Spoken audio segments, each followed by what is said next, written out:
Hi PulseChain enthusiasts. Today we're going to talk about the HEX token. The HEX token was developed to be a certificate of deposit on the blockchain by Richard Hart. Although you may know his Pulse and his PulseX tokens in the upcoming PulseChain, many of you may not be familiar with the HEX and how it works. Also, if you search for HEX, you may find things like scam or Ponzi. So we're going to show you what a Ponzi scam is, and then we're going to look at the HEX and how that compares to the US dollar. In a Ponzi scheme, we take money from the new investors and we use that to pay return to the old investors. That does two things for us. First of all, we can fool the new investors into thinking that the old investors are doing well.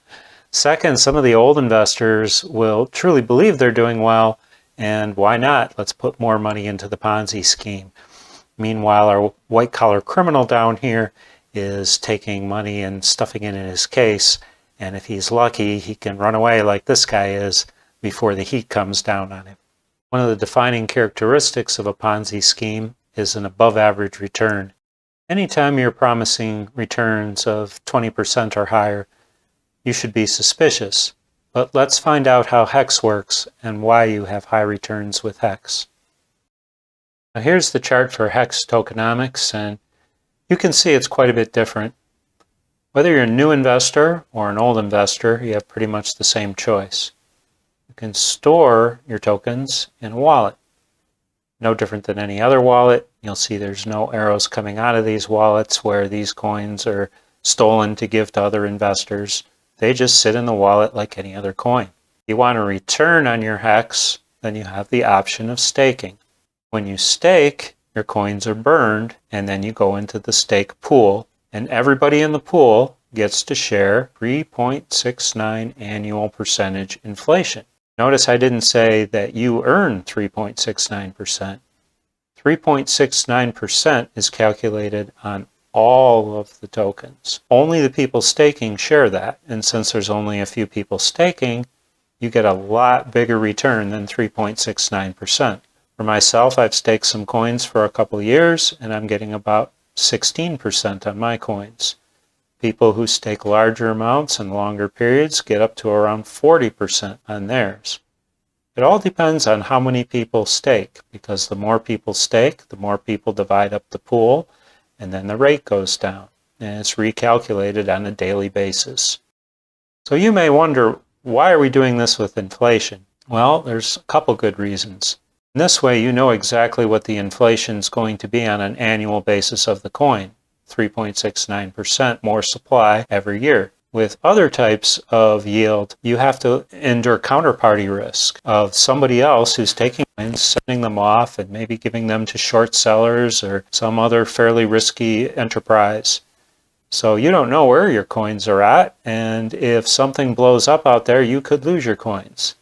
Here you can't lose your coins. They're burned, and at the end of your stake, you get a larger bag that consists of your original coins plus everything you've earned for all the days that you were in the stake collecting your share of the 3.69% inflation pot. This is beautiful in its simplicity, and so far it's worked out quite well for the people who've invested in it, as the token itself has had very rapid appreciation over the last few years. Now let's compare this simple, predictable model to the US dollar.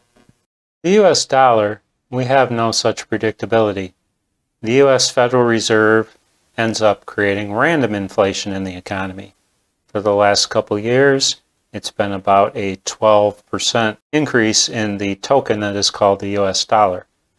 US dollar holders have only one choice, and that is to put their coins in deposit, either at a bank or some other financial institution. There's no way that the average person can share the inflation because the inflation is reserved for the government.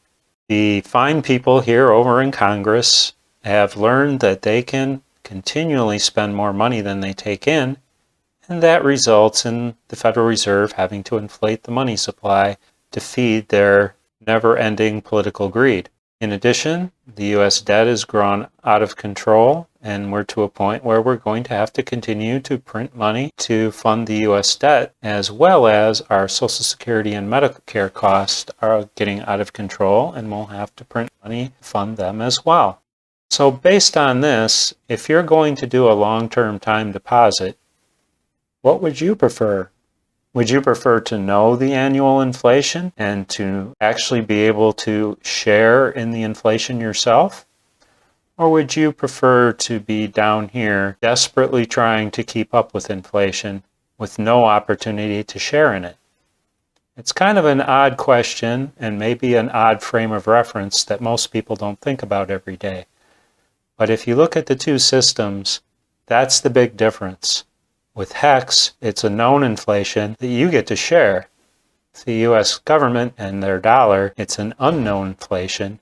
You may say that you get some of the benefits from it if you're older, but in general, you don't get to share it. I hope I've been able to explain how the HEX contract works and why it might be valuable as a long-term investment. Today, we suffer under what's known as negative real rates, meaning that the interest rates that are available to us do not keep up with the inflation of our currency. Obviously, you can do multiples of the inflation of HEX by staking.